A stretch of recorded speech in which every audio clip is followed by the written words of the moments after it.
Hello everybody and welcome back to the United Stand. Today we are joined for an interview with Ben Jacobs, transfer expert, journalist and just a legend of this channel. Weekly interviews now. Ben, we've just been discussing it, but let's ask you, while everyone's watching, what a win for Manchester United at the weekend. Yeah, unbelievable. First of all, we've kind of matched in material, but not in colours. But between us, we're quite Christmassy today. So there will be the Christmas jumpers, I'm told, for the United Stand at some point between now and December the 25th. But superb win, mood changer, statement win. I don't think it matters the manner in which a side like Manchester United get a victory at Anfield, though they were very resilient and clinical when it mattered. But when you've not won at Anfield since January 2016, any win is a good win. And because it's either side of the international break, there's suddenly a bit of momentum and buzz. And now if they can beat Brighton, it's 3 wins in a row. And you start looking at the league table and thinking one more win for Manchester United or any kind of unbeaten run through the month of November to the next international break. And they're firmly in the European picture. And I'll repeat what we've said on previous shows, which is if Ruben Amorim can get to the pre-festive period and Manchester United are in the picture for some kind of European football, preferably Europa League or better, then my expectation is he'll get definitely until the end of the season. So really morale boosting. And I think from Manchester United's perspective, it just shows that on their day, they do have the right kind of tools. Matheus Cunha, outstanding, and he's only going to get better. Brian and Bruno being integral and getting the opening goal, defensively strong, matched Liverpool in the middle of the park. And Sané Lamens again showed authority and made one really important save in particular with his feet from close range. So I think there's a lot to like for Manchester United. And now they've just got to build on it, because if they can string 3 or 4 wins together, then suddenly you start talking about them as being in the picture for maybe top 5, but certainly Europa League football.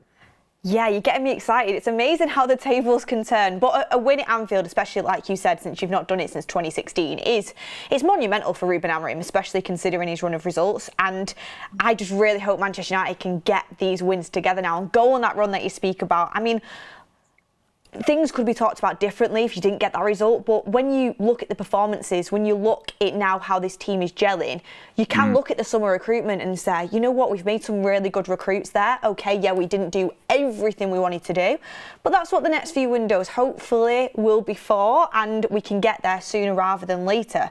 So on that, Ben, I'm going to start off a little bit. Also, Christmas jumpers, you're doing my job for me. Link in the description. Hopefully we're wearing them, buzzing on the shows, because United are doing well and everyone's happy. So make sure you go and grab yours. But I want to start off on recruitment in the summer.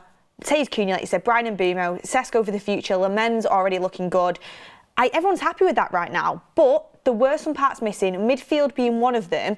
This week, in that period where we've not spoke for, there's been a couple of reports. The main one I saw was coming out of Germany, I think it was, that Manchester United is still very interested in Stiller from Stuttgart. Have you got any news on that? And should Manchester United fans be looking at him as a potential option for Manchester United coming up to the future transfer windows? Well, as I've said before, I think Manchester United will be planning for 2 midfielders in 2026 minimum, maybe even 3 if you include a young one, but 2 senior midfielders. Part of that could be because of the Bruno Fernandes situation. And in addition, Mainoo has quite an uncertain future. But I'd be surprised if 2 don't come in. The question is, will it be 1 January, 1 summer, or only 2 in the summer? And there'll be no panic buying mid-season, I'm told. And part of the reason for that is because Ruben Amorim still likes Manuel Ugarte. Mainoo might find if he stays, he gets more minutes. And obviously Casemiro has become very important. And the fact that last season you'd be saying Bruno Fernandes is definitively further forwards, but he's an option to drop deeper as well, even if maybe he's not as content in that particular role.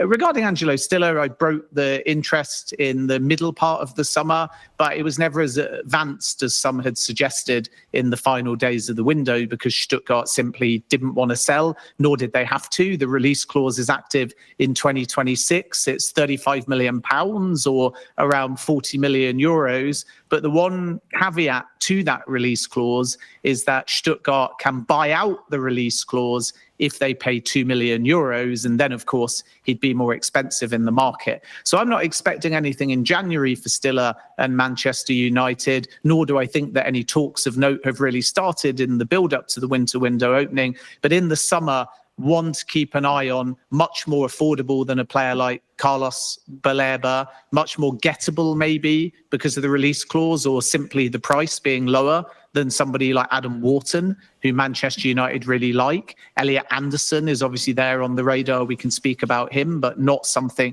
to watch out for January. So Stiller's release clause is kind of his market value. He's open to the Premier League, and I think that is going to be a story to watch between Stiller and Manchester United, but in the summer rather than January, unless of course they decide to pay big money or trigger the release clause early. But that chance may be taken away from them if Stuttgart pay this 2 million euros number. Yeah, I mean, when you look at the 2 million euros number compared to how he's performing and the amount of interest that could be surrounding the player, you'd think that they would pay that out just so they can get a little bit more for him. But like you said, still could be more affordable than some of them high-end options that when you've got that Premier League, when you're in the Premier League and you're playing Premier League football and you've got that tag on you, then the price does rise. So an interesting option for Manchester United. He was brilliant at the weekend as well for Stuttgart. So definitely someone to watch out for. I mean, we'll stick on the midfielders for now, Ben. You just mentioned Elliot Anderson there. I know for January it's not likely because of, I mean, he's only just joined Nottingham Forest, and you look at the World Cup and you look at the fact he's playing football. New manager coming in now as well, that might make a difference. But is he emerging as someone that Manchester United are looking at as well? He's on the radar. I wouldn't say that anything has advanced at this point. And again, I'm not expecting a mid-season move because Elliot Anderson was told by Thomas Tuchel, just keep playing for Nottingham Forest, regardless of whether they end up pushing for Europe or being in a relegation scrap. And you stand a really strong chance of making the 2026 World Cup team. And naturally, if you're Elliot Anderson and you move, that could create instability. You might not end up starting every week. You could be playing in a different system. So I think he's eyeing up Nottingham Forest. He's got a European adventure. Sean Dyche can hopefully turn their form around. And Elliot Anderson is not agitating to move mid-season and would be very expensive. So that for me is more summer. And yes, the appreciation is there, but we're not at the point where there's been much contact on the player side.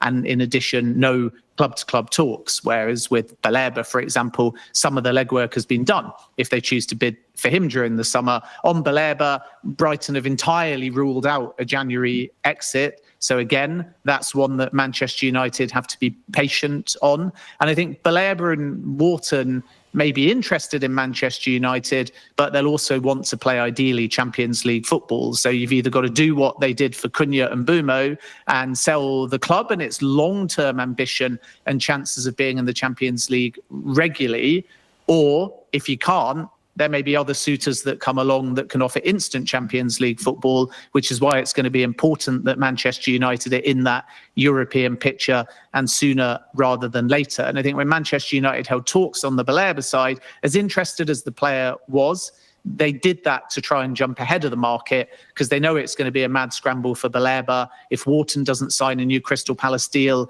even though he's contracted until 2029, it will be the same story. And very possibly for Elliot Anderson as well. And as a consequence, you either have to overpay or you might end up having heavy competition from within the Premier League and Europe, which is why you need a deeper pool of targets. And that's why we're going to be hearing about Stiller, Anderson, Baleba and other midfielders. For January, I think there are some gettable targets. And the one that I keep hearing is Conor Gallagher. So if it is to be one in January and then one in the summer, I think Gallagher has a stronger chance of departing Atletico Madrid mid-season. And the reason for that is, firstly, the World Cup. Obviously, he wants to be playing every week. He's made 9 appearances in La Liga for Atletico Madrid this season, but he hasn't started and finished a game, which shows you that he's still struggling for minutes. In the summer, Manchester United made a loan bid for Gallagher and Atletico Madrid said, no way, we either keep him or you buy him permanently.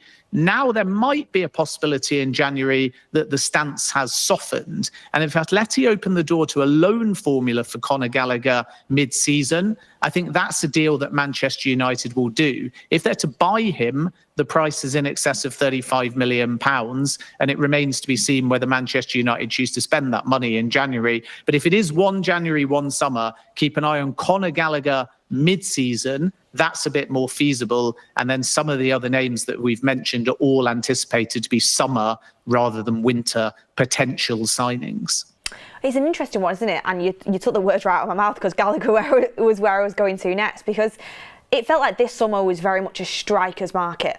That's how it felt. Maybe it's because Manchester United were heavily linked to strikers all summer, and this channel is very heavily Manchester United biased, but it did feel like a strikers market. You had Newcastle, you had Arsenal, you had Liverpool, you had Manchester United, and of course, you're just touching on Premier League sides there, and there is a whole market out there across the world. But it felt that way. It feels like maybe moving into next year, there's a wealth of midfielders out there that are all up and coming, all look like they've got a lot of potential. So that's good for Manchester United, who are looking in that market specifically, considering that is an area of our team we're going to need to strengthen. I mean, we'll touch on Casemiro and Bruno a little bit later in the show.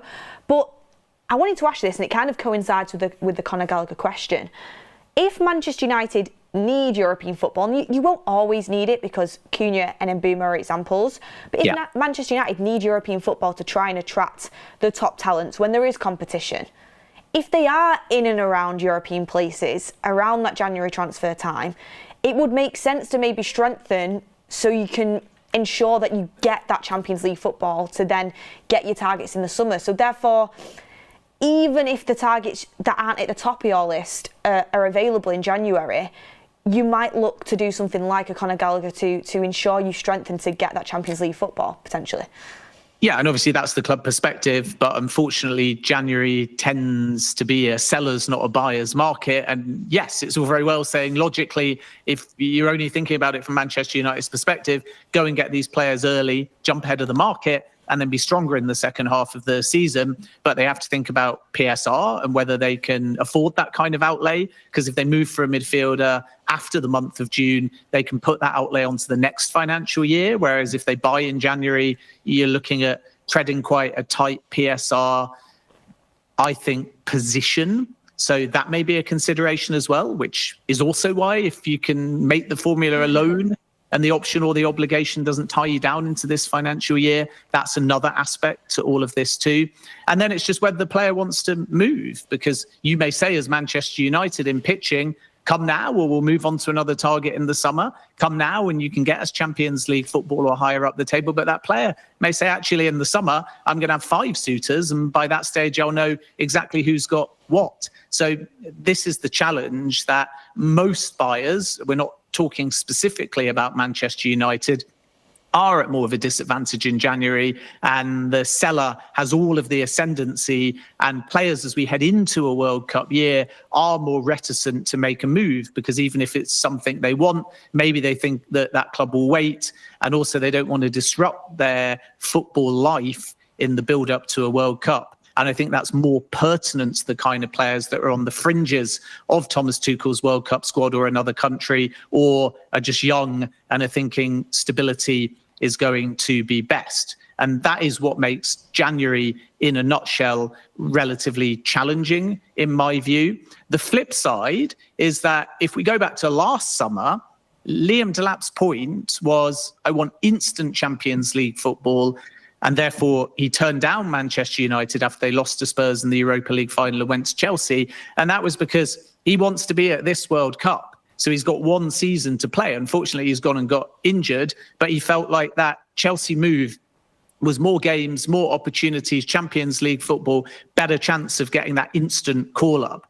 The upside to Manchester United, if they didn't get Champions League football, is that we're now heading into a 4-year cycle before the next World Cup and a 2-year cycle before the next Euros. So some players, if they are moving and looking to step up with both domestic and international chances in mind, may be prepared to be a little bit more patient. And then the truth is that it's just Manchester United. So there will be broad patterns to some players, saying you're in my yes pile and you're in my no pile because you've got X, Y, and Z, higher wages, Champions League football. But I think clubs like Manchester United, as you allude to in your question with Cunha and Mbeumo, can be the exception to the rule as well. So we can't discount certain players. I think Stiller would be one example that would just say yes blindly because it's Manchester United and have faith in the long-term project. But there will be one or two other players that have got lots of options, all relatively similar financially, maybe in the same league. So then it's fine margins, and that's where a lack of Champions League football can obviously count against you.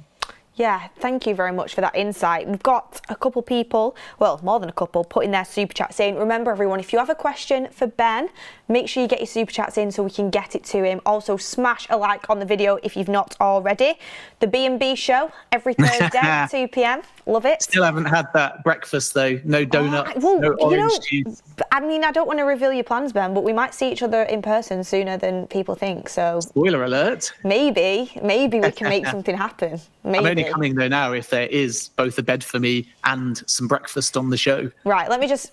Ryan, Greg, make sure you get everything sorted. Yeah, thank you very much. I'll pay for the hotel, but you better pay for the donuts. No, well, everything will be there. Any sort of breakfast item you want, it's there. It's got to be the best. If we're going to go into business with this idea, we've got to start it in a good way.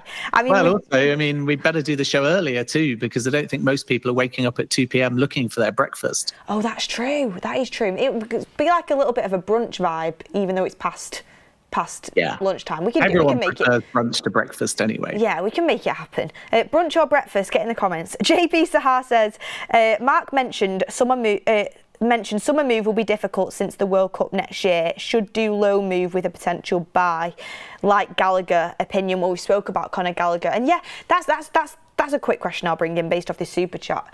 Ben, do you think business will be more difficult next summer because there's such a short turnaround at the end of the season into the World Cup? Well, the players going to the World Cup will either want their future decided early, and maybe that comes down to pre-agreeing something, even if it's not formally pre-agreed, they might know where they're going, or they might wait. Some, like Harry Maguire, if we're talking more internally, would just want clarity sooner rather than later, so he's not heading into a World Cup with a big question mark over his head. And obviously all parties there are keen to avoid a David De Gea situation where player becomes a free agent and nobody actually knows what's happening. So early clarity or late clarity tends to be the situation in a World Cup year. And then once that tournament starts, a lot of players have naturally got tunnel vision and they don't want any of the speculation. But I would say two things. The first is that that's a good thing for Manchester United, because if they're looking to make a big outlay, they won't want other clubs that can close their financial years earlier or are in stronger PSR positions to be able to bid and get deals done before they can. So if you think about many names going to the World Cup, maybe pushing their future to beyond the tournament, that might mean you're in a new financial year and it could actually benefit Manchester United. So clubs won't just be able to bid in the month of June and have negotiations and send players off to do medicals. And you don't sign World Cup players if they tell you, don't create a media storm over my future when I'm focused on the tournament. And if you do and don't respect their position, you're in a disadvantage. So Manchester United might actually be pleased by the World Cup because it could buy them a little bit of time over the summer. That is probably an underrated point from Manchester United's perspective. And then obviously the other thing to just add is there's several players that will not go to the World Cup or will know where they want to go. And as a result, you can still get a direction of travel regardless of the tournament. And the last thing which you mentioned earlier about midfielders, and it feels like everyone's speaking about them in the summer and there's going to be a mad race. I'm actually not so sure, because industry insiders tell me that next summer will be one of goalkeepers moving. Ter Stegen's future in 2026 will be debated because he's obviously fallen out of favour there. You've got Mike Maignan as a free transfer. You've got Emi Martinez, who still may want to go somewhere, even though he remains well contracted at Aston Villa. And fullback is the other area. And we need them. Exactly, yeah. And that might be more of a mad race to find the right kind of fullback. compared to a central midfielder in terms of competition. There'll be rare exceptions, like Beleb is expected to have multiple suitors, for example, but Transfer Room, really respected in terms of their analytics and connections, did a report projecting the market in the summer, and their data suggested that left and right wing backs or full backs will be what most clubs need within the Premier League. Whereas, yes, central midfielders, there's one or two, but Arsenal's midfield is stocked, and they brought in Zubimendi, and in the previous window, Declan Rice. Chelsea have done their Enzo Fernandez, Moises Caicedo, Romeo Lavia, Andre Santos. They always want more, but they've got plenty. Liverpool have done their midfield revamp. Maybe there's room for one more, but I don't think there'll be as much competition for that deeper lying central midfielder now as there was 2 summers ago when the likes of Caicedo and Rice ended up moving, which might give Manchester United a bit of a clearer run, especially if they're looking to bring in 2 midfielders and they've got a deep list of targets. Yeah, well, it is interesting actually, because Chip Chipperson says, what profiles are we actually looking at for the midfield? Belieber and Anderson are similar, and so is Wharton/Stiller. So maybe them 2 types of figures for that double pivot role, with Bruno Fernandes and Casemiro's future in question. I mean, we will talk about that. Ray Simpson said Ruben doesn't trust the midfield. Caleb says, how much truth is there of us going for Elliot Anderson? Have there been any conversations? I mean, we spoke a little bit about Elliot Anderson, early days, appreciated by the club, but nothing yet, and he won't be leaving in January, says Ben. Rob Always United. Beth, are we looking at another striker? Ben, there was a couple rumours about Ivan Toney, actually, and a couple rumours about United wanting to bring someone in a little bit more experienced to go alongside Benjamin Sesko. And just before the show started, actually, a little bit coming out around Joshua Zirkzee leaving Manchester United and Amorim not fully trusting him to lead the line.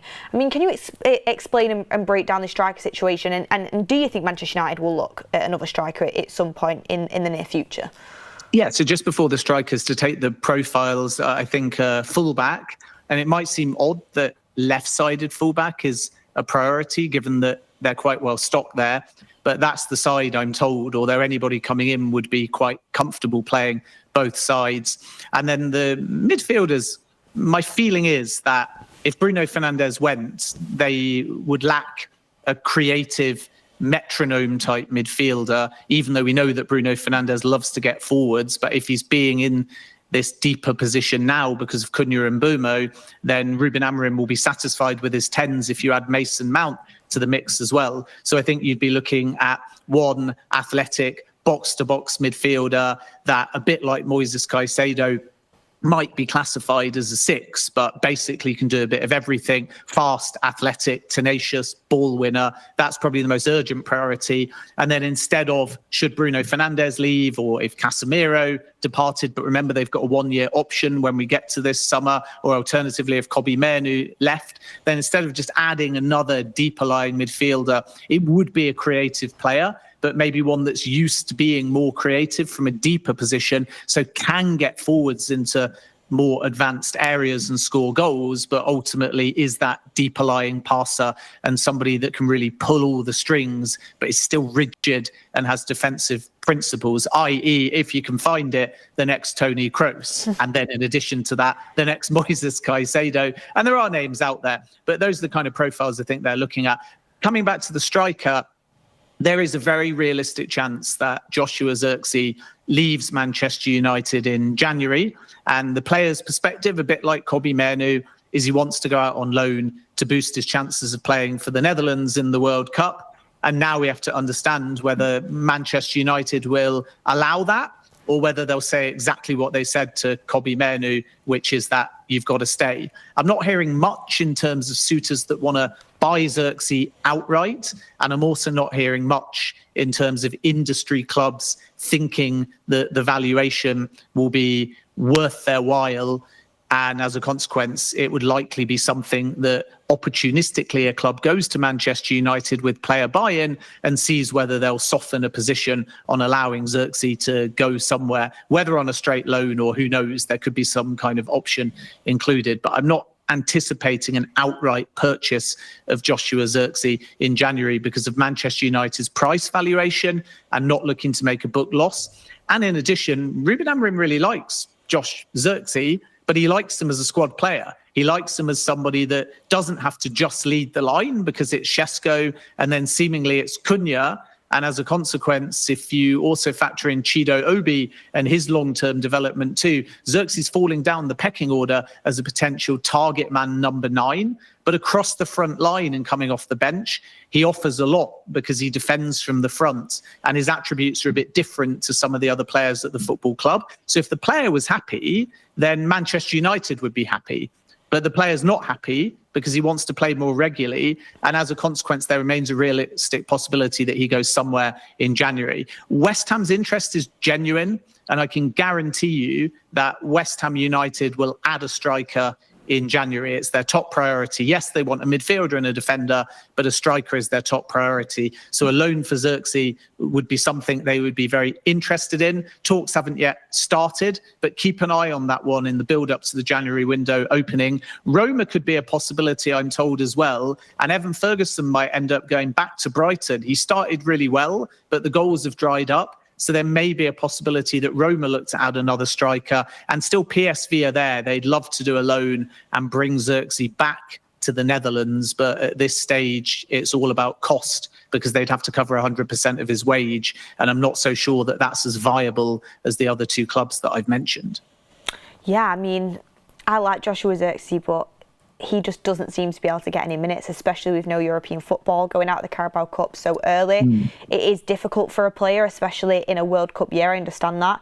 It's such a shame because I feel like if we were actually in Europe, he'd be getting game time and be able to contribute to the team, and his attitude seems top draw. So it is disappointing, but we bought Šeško in the summer. He is the main guy. Cunha's proved how good he can be in the game, especially in that game against Liverpool. It's one of them. You can only play 11, can't you? Do you think if Zirkzee went, we try and replace him with a more experienced option, or do you think that we would just be happy with the Šeško and Cunha combination? No, I think the more experienced option has always been there. Again, it's whether it's January or the summer. So you have Šeško, you have Cunha, the latter kind of counts as more experienced option. And as I said before, you've got Chido Obi as well, who the club think has a big future ahead of him. And don't underestimate that because he's already had some Premier League experience due to all of the injuries. He'll turn 18 in November. So if you look at after the World Cup, he suddenly becomes the age where he'd expect to be in and around the first team squad.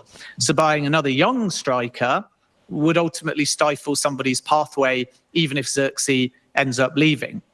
And this is where Manchester United will be alert to somebody more experienced. We've mentioned Harry Kane before. Again, nothing to get excited about just yet. Kane keeps saying publicly he wants to stay. You'd expect that from a player, but that Premier League goal scoring record is still there. And I'll repeat on Kane what I've said before, even though people take it out of context and do still get excited, and fine, go and be excited because that's what we love about football. But again, nothing yet to suggest anybody is in open, formal talks with Harry Kane. But there is a diminished release clause in 2026, and Kane is still eyeing up that Premier League goal-scoring record. It's not a given if he returns to the Premier League. It will be Spurs and no other club, because Kane was interested in Manchester United before he ended up moving to Bayern Munich. It's just the fact it was one price and an astronomical one for Man United and a much lower price in the end for Bayern Munich because Daniel Levy ultimately didn't want to sell to a Premier League rival. So that's still an open situation, but I don't think Kane will give too much clues, and I think he'll continue to say how loyal he is to Bayern Munich until right up to the point after the World Cup finishes, and then we may know the true reality. Ivan Toney is a very interesting one. At this stage, Al Ahly have just got a new sporting director, and they're adamant that they want to keep Ivan Toney. And the only thing that's going to change that is if they bring in a really important big money striker, and they've got to get the funds to do that. So there could be a domino effect where Toney's sold for good money and then Al Ahly go and reinvest that on a striker. And it's certainly true that Richarlison at Tottenham is one name on Al Ahly's radar and has been for 2 years. So if we got a scenario where Al Ahly got a replacement, Toney has to leave, then we may see the possibility of either a sale or potentially a loan. But sale is easier for Al Ahly because, again, they can then invest that money and bring in another star striker. If it's only a loan, then they're left without funds and they're left without their striker. So people are very neatly saying Toney will be a loan, Toney will want to leave in January, Toney will want to go because it boosts his World Cup chances.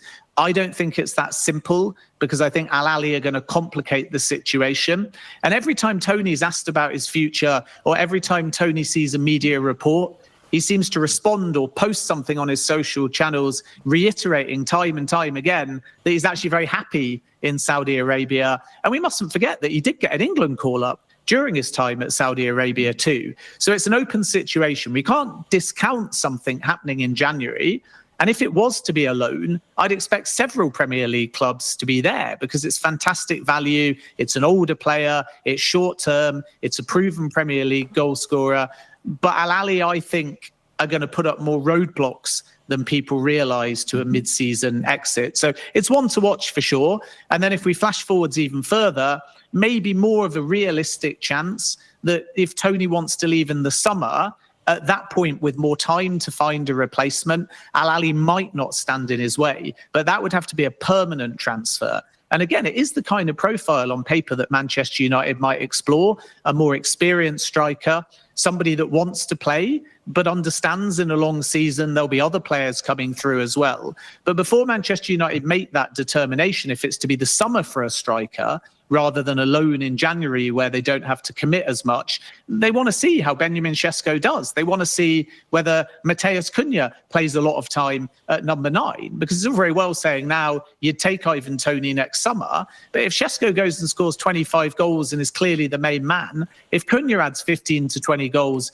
and plays 10 plus games at number 9, then that experienced striker has to be a different kind of profile to a Kane or a Toney. Otherwise, they're going to come in and they're not going to get the game time they crave. So Manchester United aren't as advanced on a list of more experienced strikers now, because they need to put faith in what they've got first. Yeah, and plus I think what will come into consideration is, do we get European football? If we get European football, then more squad depth. You know, you do need more than one out-and-out striker. I know Cunha is versatile, so that could be something that we look at. And you know, that number 9 shirt is free, United. Yeah, have they left it free for a reason? Yeah, if the likes of Harry Kane wanted to come in, and people will get this wrong, I really rate Benjamin Sesko. I think he's looked really good since he's come in, and can't wait to see him play more games. But I'm a big believer that you do need a bit of depth, and I think an experience of someone at Harry Kane's age, even though he's still, in my opinion, one of, if not the best striker in the world, could really, really help a figure like Benjamin Sesko. So let's see. Like you said, nothing's there yet, but that Premier League record, United's got a good XG this season, creating more chances now. I'm just saying. Well, he needs 2 seasons. So if he leaves it too late and comes back to the Premier League, then he's not going to break the Shearer record. And if you look at 2 seasons, I don't know the exact maths off the top of my head, chat maybe can Google it, but I think he needs 25 plus goals in consecutive seasons to stand a chance of breaking the record. So 1 season isn't going to cut it. And as a result, he will have a decision to make.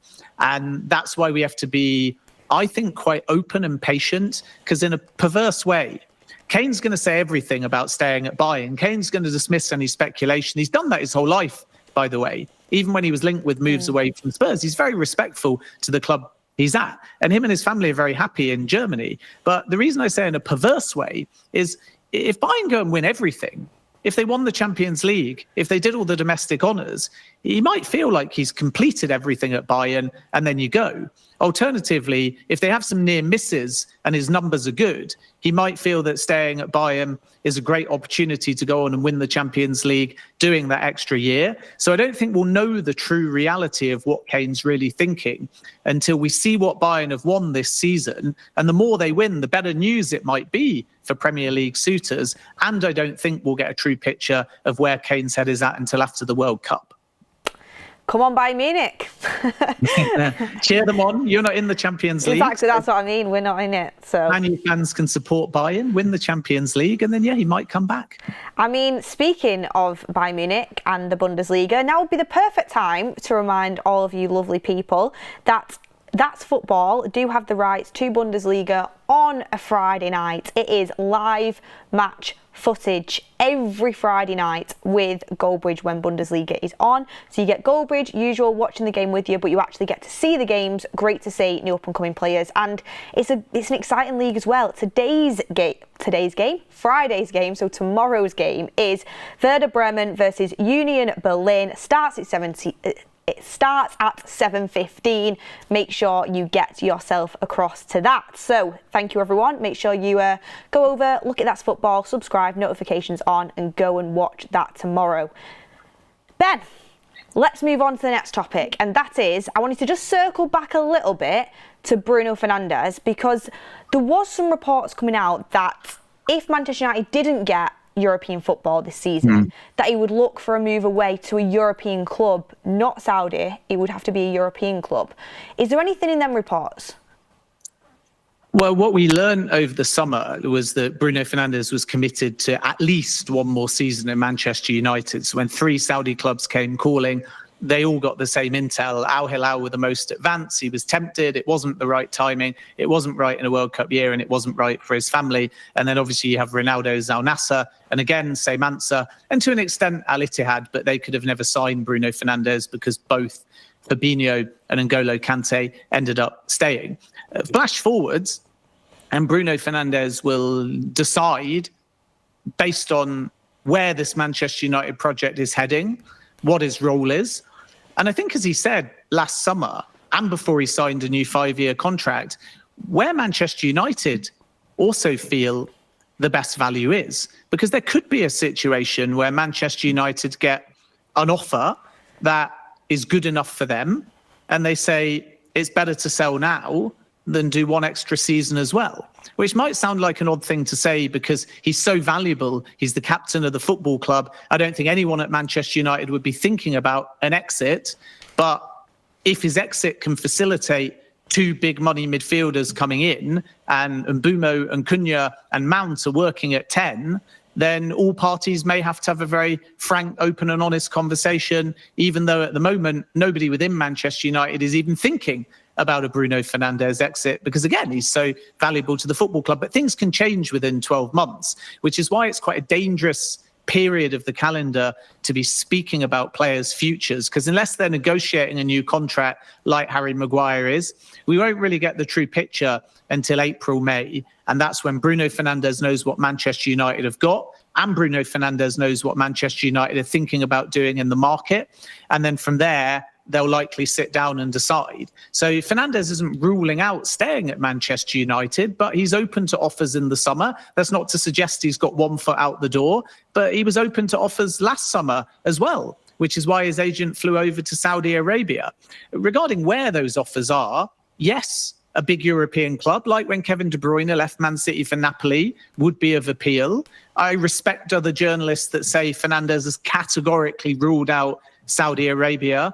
I'm not so sure, because regardless of maybe priority given to more European football, because he can go to Saudi when he's a bit older, from Saudi's point of view, he's still on the list. So there's a bit of a contradiction maybe between Fernandes holding quite advanced talks last summer, Fernandes maybe, if he doesn't stay at Manchester United, giving priority to Europe, but Saudi saying we've not yet walked away. And I know from experience of being Saudi correspondent for TalkSport that N'Golo Kante said no categorically and joined. Sadio Mane said a hard no and joined. Jordan Henderson rejected Al Ittihad in the morning of the day he joined, and by 7 p.m. changed his mind. So sometimes money can talk, sometimes the project can evolve, and you can have a different opinion of it because the Saudi League's infrastructure, the stars, the standard, it's all going to rise. So I don't think you can ever say a definitive no. Even though Son didn't go to Saudi Arabia and joined LAFC, he said he'd never even engage with Saudi Arabia, and De Bruyne said the same. And okay, neither of them joined, but by the time you got to the 6 months leading up to speculation around their future and ultimate moves, De Bruyne had said the Saudi money's life-changing, and Son was engaged in talks with Saudi clubs but decided to pick LAFC. So Saudi never give up on players they want, but They didn't get Messi, they didn't get Mo Salah, and maybe they won't get Bruno Fernandes. But I don't think we've heard the end of the Saudi Bruno Fernandes saga. I just think at the moment his first priority is Man United, his second priority is Man United, his third priority is Man United. But at the end of the season, if it's not right for all parties, then we'll see what his next step is. And yes, perhaps he feels he can get another top European club if he leaves Man United. But Saudi sources I speak to haven't yet given up, despite reports that Bruno Fernandes has maybe shut the door. We'll have to wait and see what happens. And then his partner in the midfield, Casemiro. I was watching Mark's morning show earlier today, 10 a.m, every single day. Don't miss it. And he was saying that he's been told twice that Casemiro is 100% going in the summer. Is that what you're hearing as well? Is the genuine interest? Because there was a little bit of talks that maybe he'll take a reduced wage to stay at Manchester United for one more year. But he's saying that he's been told he's 100% going. Is there anything on Casemiro and his exit? Well, he's playing more often and he's in favour for Ruben Amorim. And if that continues between now and the end of the season, maybe the parties will reassess. The contract is running down, but there's a club option to extend for a year. But I think you're right in what you say, that if Casemiro was to extend, it would be like Harry Maguire, where it would have to be on reduced terms. And then that's completely different. Casemiro doesn't have a viable option at the moment. We've heard for 2 years that he's going to go to Saudi Arabia. And it's true that the central part of the Saudi operation, basically the Ministry of Sport and Central League officials that in recruitment are controlled by Michael Emenalo, former Chelsea sporting director, they have held some conversations with Casemiro, but nothing in terms of club conversations with him. And as a result, if he is to leave and have a Saudi opportunity, then you have a situation where somebody's actually got to make him a direct and formal and binding offer. And of course, if Manchester United are reading the market, then it's likely in their interest to trigger the 1 year extension with a view to either keeping him or protecting his value and selling him. And I think that's what makes the Casemiro situation really complicated, that if you think he's going to go, but you can get a fee, then is it more preferable to extend his contract? And if you keep him, you're paying him more, i.e. his current wage. But if over that long summer, somebody makes a bid, you cash out.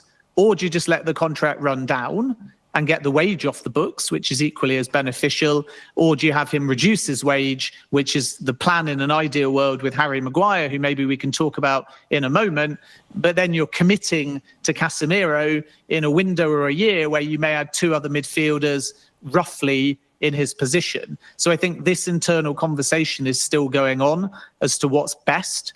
But what is true is that Casemiro is expected to have offers next summer, regardless of what Manchester United want to do. And Saudi, as they see more value without paying a fee as it stands, may be prepared to finally give him that direct club offer on big money. But don't rule out after the World Cup also a move back to Brazil, because I'm told there's clubs there that are also interested.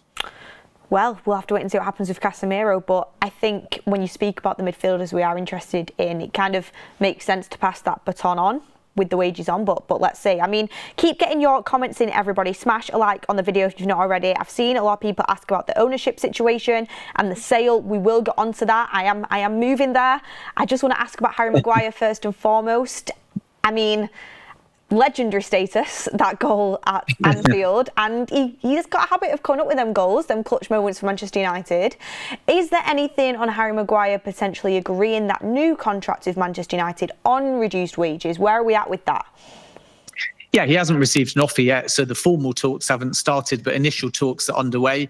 And as we've said on previous shows, Maguire would like clarity sooner rather than later. So he perhaps knows by the turn of the year or the early part of next year where he stands heading into the World Cup. I think the last thing Maguire wants is to either still be in talks with Man United in April or May, or to have his contract expire like De Gea's did and then not know where he stands. So naturally, it would suit all parties to resolve this one earlier, whatever the direction of travel is. If Maguire's to get an extension, you're absolutely right, to my knowledge, that it would have to be on reduced terms. Maguire has a willingness to stay. Manchester United are still deciding.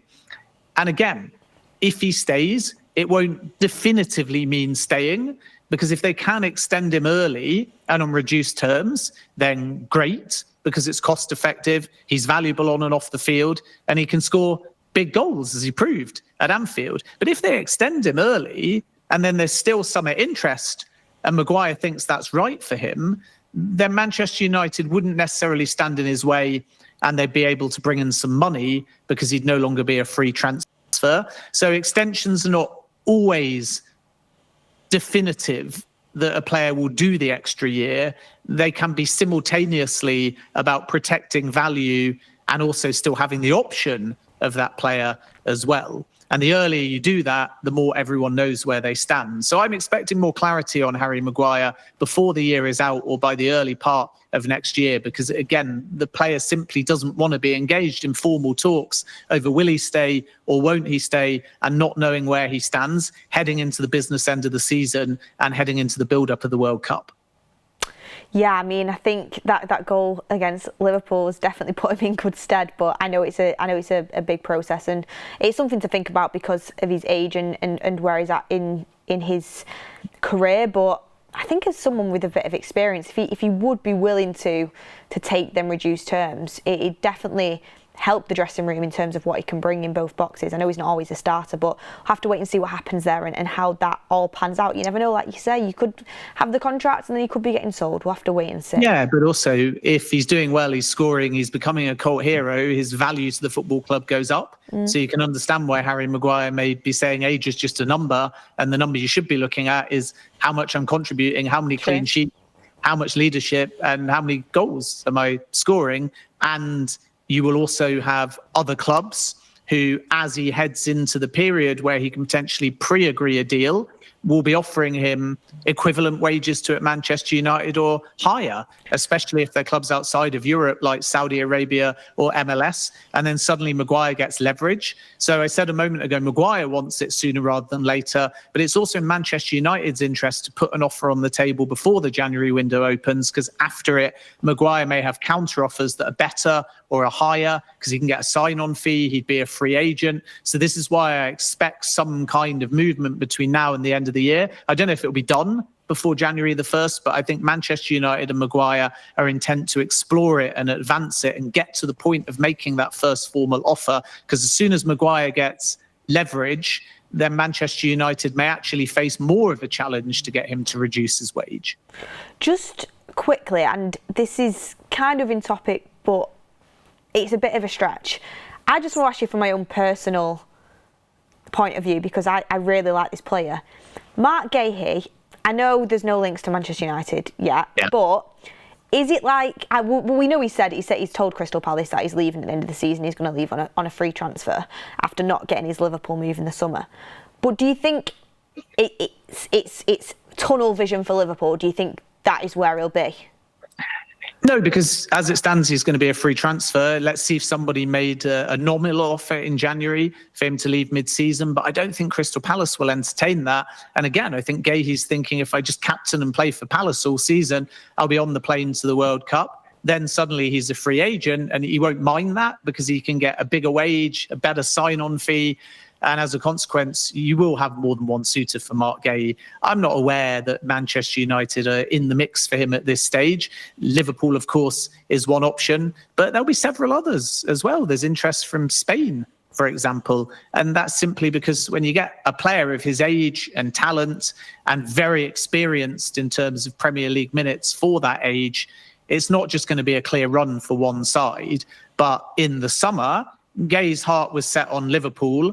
Now let's see whether that stays and remains for 12 months or whether others choose to enter the race. But I've not heard much about Manchester United. Dayot Upemacano is the name that I've heard sort of a little bit from sources as somebody that they've scouted or monitored. Not that that means a great deal at this stage because you're looking at hundreds of different players. So scouting always makes me laugh a little bit, even though we sometimes report it, because you'd be surprised at the number of players that scouts are sent to all around the world. And sometimes the players don't even know the scouts are there. I'll tell you a little story about Manchester United, and Liverpool do the same as well. Everyone thinks that scouts turn up and they go in the director's box and they're wined and they're dined and they're visible, and then they go down and meet the players afterwards. But some Man United scouts, and it's the same at other top clubs, they buy a ticket in the away end because they know that that's where the most vocal fans are. They go under the radar, so the media never know they're there, the player never knows they're there,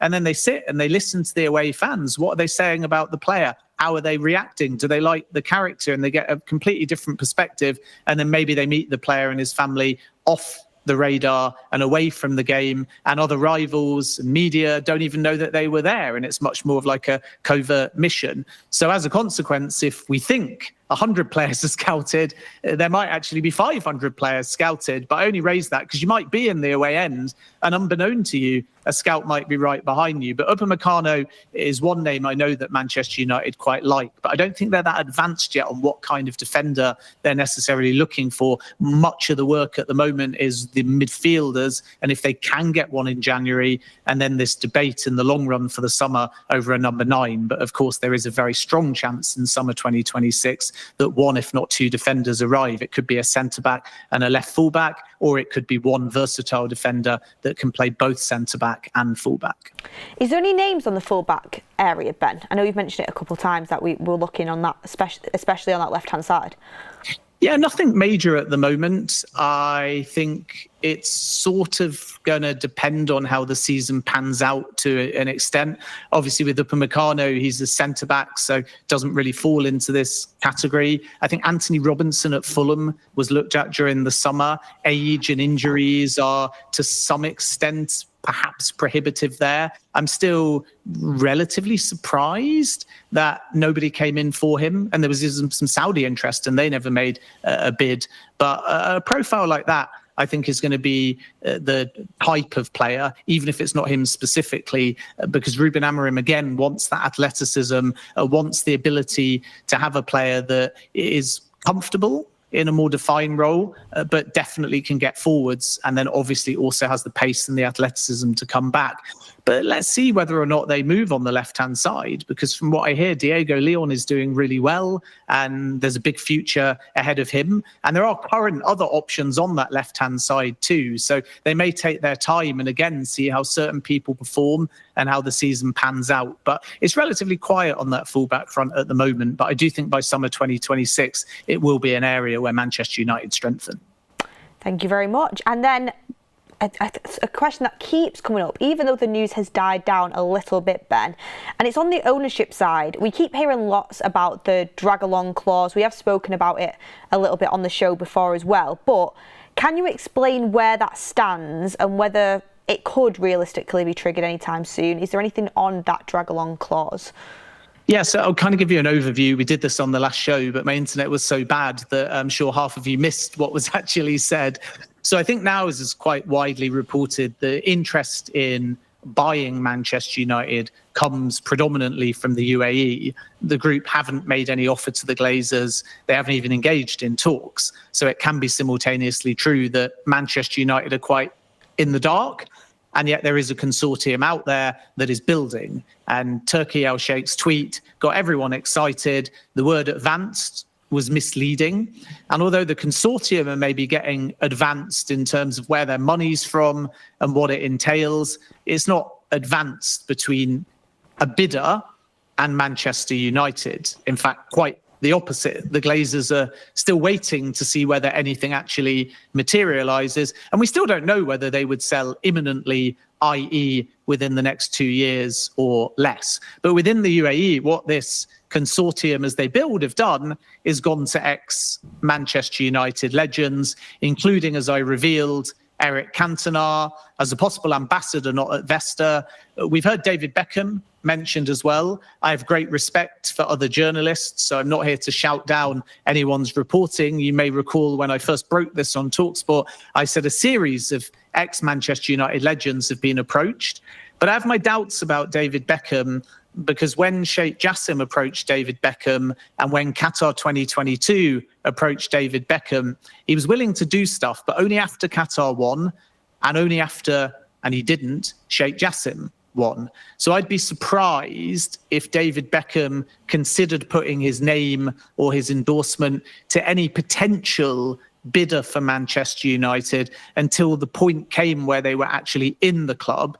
And then he may be open to some kind of involvement, whereas there are other Manchester United legends that would be prepared to endorse a consortium, even if it didn't develop, even if it just was a publicity stunt, even if they never held any talks with the Glazers. So that's kind of where we're at the moment. Let's see whether or not it develops.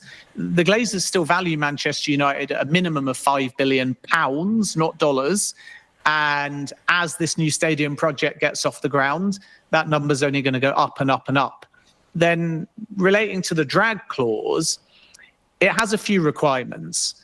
The first is, since August when it became active, if the Glazers find 100% buyer as the majority owner of the football club, they can drag out, hence the clause name, Sir Jim Ratcliffe, and he would be forced to sell, and he would have to get a minimum of $33 per share. Then, because there needs to be equal consideration to A and B shares, the Glazers would have to have that number matched. So my understanding of the terms of the clause are there can't be a scenario where Jim Ratcliffe is pacified with double the market enterprise value of the football club, which is roughly $33, give or take, and then an offer to the Glazers for the rest of the club could be less. There would have to be equal consideration to A and B, because for 100% purchase, there are other non-Glazers and non-Ineos Ratcliffe shareholders involved. Then you look at $33 a share and you do the maths, and it comes to about 4.7 billion quid. So a lot of people think the Glazers can have their cake and eat it. And on paper, that's true, because they can let Ratcliffe build the club up on the sporting side. They can wait for the new stadium to get off the ground. And then at the end of it all, if the price is high enough, they can choose to leave. But the terms of the drag clause are high enough that I think the feeling from the Ratcliffe side is nobody's going to hit that number.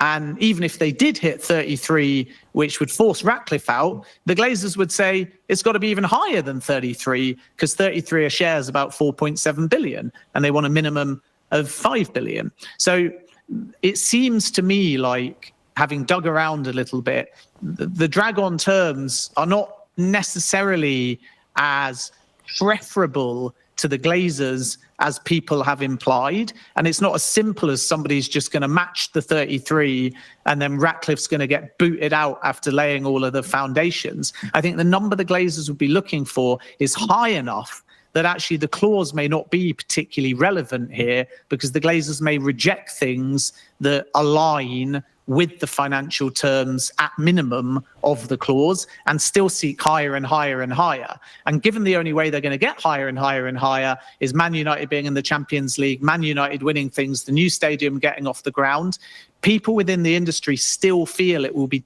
difficult for a group to facilitate an imminent purchase. Now, could there be a situation where a group that wants eventual control try and just buy a small slice of the pie, so they're in early, and then when a later point in time comes where they can make an offer for more, they're already in at Manchester United? That's a possibility. So don't discount another strategic investor that's basically going to finance this stadium project that may want a path to control. And the last point is that Ratcliffe, as he said about Ruben Amorim, doesn't feel that there's a breakdown in communication with the Glazers. And he is not fearful, as he said on record, that the Glazers could just call him up and say, sack Ruben Amorim, and then he'd be put in a very awkward position because he's backed his manager for 3 years. And I think it's the same on this ownership front as well, that even though it's been suggested the Glazers could be covertly holding talks and surprise Ratcliffe and then force him out the football club, I think the lines of communication are open enough that Ratcliffe, in agreeing to this sale, including the drag clause, is not that fearful that the Glazers are going to go in the next year or two, definitively and 100%. But let's see if there's a pathway to a strategic investor, or let's see whether a consortium just blows the valuation of the drag-on clause out the water, in which case we may have to reconsider the position of all parties. But right now, it's relatively quiet on the takeover front, even though Turki Al-Sheikh got everybody very excited. So there's a chance, but a lot of things would have to align for it to happen. Thank you very much, Ben. That was a really insightful overview of what is going on in terms of that drag-along clause and Manchester United as a whole, with the ownership, the Glazers, Sir Jim, the stadium, because there's a lot to digest there, and you put it really well, so thank you for that update. We've got some super chats in as well, just to finish off the show. Daniel Thompson said, "Hope you're well, Beth/Ben/the United Stand. Great show as always." Thank you very much. Derek says, "Ben was talking about a young midfielder possibly joining. What is the thought inside Manchester United?" He mentioned players like Losk and Agumi in there as well. Yeah, I mean, some of the other targets, though, that we've mentioned are also very young. I don't think you can call many of the names we've spoken about on this show old. So if they brought in 3, my point was just there'd be 2 senior players and maybe a teenager that's more for the future. And that's what a lot of clubs are doing when they revamp their midfield. They're taking the pressure off one who can break through, and then other names are dropped straight into the starting 11. But there's more of a grey area with Manchester United's list, because many of the names that they like are under the age of 23 and have got quite a lot of Premier League experience, and even the older ones are maybe only 25. So Manchester United will probably feel that they can buy young and buy experienced in terms of Premier League or European minutes. But my point was more, if they add more than 2, then first of all, there's a likelihood that somebody would go, which might mean that Mainoo leaves the football club. And in addition, if they added 2 what were seen to be starters or squad players that can really impact and improve the midfield, should a third name come, then that would be somebody that's not necessarily part of the first team plans from day one. A little bit like Diego Leon, who's on the board. Exactly like Leon, yeah. Yeah. MK says, "Is Baleba and Stiller both likely together, or is it one big one and one cheap one?" We sort of touched on this a little bit, but you're expecting Manchester United to go for that midfield option. Yeah, I don't think there's a budget, and some of it's net spend rather than just saying they've got X that they can spend in a summer window. And again, if they're doing their business in the second half of the summer, they're into a new financial year. If they get Champions League football, they've got more money to spend. If they sell Mainoo, they've got pure profit. If Bruno Fernandes, despite reports of the opposite, was to go to Saudi Arabia, you might get a bigger fee. So there is a way of Manchester United generating money. There may be some drop-off in amortization when you get into the new 3-year cycle. And if, as expected, the Premier League clubs, because they're shadowing it at the moment, move away from PSR and into squad cost control, that's good news for Manchester United, because they've got higher revenue than most, record revenue, remember, on the last financial books. So they would actually have more scope under that financial model to spend comparative to PSR. It is anchored. We won't go into that. Google it, look it up. But basically it's capped based on the lowest earning club and their television money, times by a multiple of 5. But I think we'd have to spend all day if I was to try and explain anchoring in layman's terms. But the point is, this new financial model that Premier League clubs may vote in will be better for the teams that have got impressive revenue, and Manchester United's revenue is only going to go up further if they get Champions League football. So then if you look at Baleba as in excess of 100 million, even though Brighton have never given a single price, but just for a ballpark, and then a player like Angelo Stiller with at the moment a 35 million quid release clause, even if they added a fullback at 50 million and that was all they did, or a striker on loan, they likely would have spent less than they did last summer. So it's possible that Manchester United can just go and spend, and this is the bit people will take out of context on social media, another 200 or 250 million with Champions League football or with one big outgoing and be fine. So I don't think it's a case of you go for Baleba and you can't then add another established central midfielder. But that was the case last summer, where they'd done so much business in Šeško, Cunha and Burmo, and eventually Sene Lamens, that to think then about 2 midfielders was more problematic. Once they get into the next financial year, next summer, there might be more leeway, especially if things go according to plan on the field. I mean, I hope so.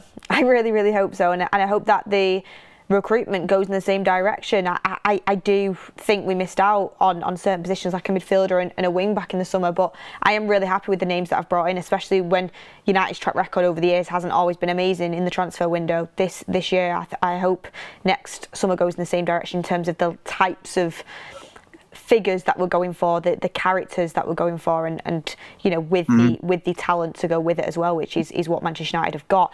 To finish off, Ben, because we've done it the last few times when it's been a little bit of a lower mood, I'll ask you, is the dressing room in a bit of a better mood now? Well, yeah, obviously. I don't think it was ever in a bad mood. There's never been a problem between players and manager. It's just been about chemistry, and the low mood was down to players feeling that they were underperforming in matches. Sometimes you need something to click. I remember when Manchester United won at Man City with a late goal, and we thought that would be a turning point, and it wasn't. But now they've got this real opportunity because the table's tight. They're only 2 points off Liverpool, who are in third place, and they're only 6 points off the leaders, Arsenal, as we approach, I think, for them, the 9-game mark. So the feeling within the dressing room is very much this season is in the players' hands to still do something really important and special, not just improve on bottom half of the season and not just get into any old Europe, which is the minimum aim, but maybe put themselves in the picture for top 4 or top 5. And now Liverpool's out the way and it's got 3 points. If they beat Brighton at home, I think you expect them to go and win away at Nottingham Forest, because even though Sean Dyche will have a change in approach, he's going to need a bit of time.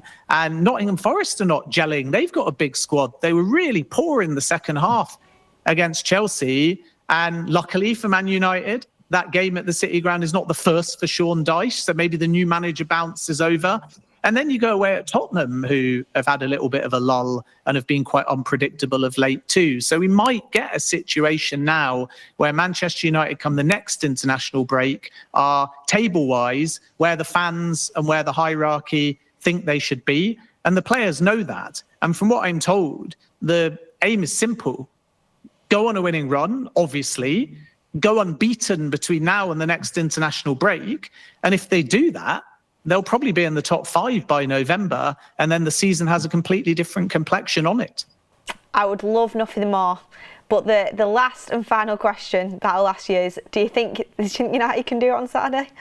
Yeah, I think they're going to beat Brighton, who have travelled okay. They won at Chelsea, but there was a sending off in that game. But I think Manchester United have got the bit between their teeth.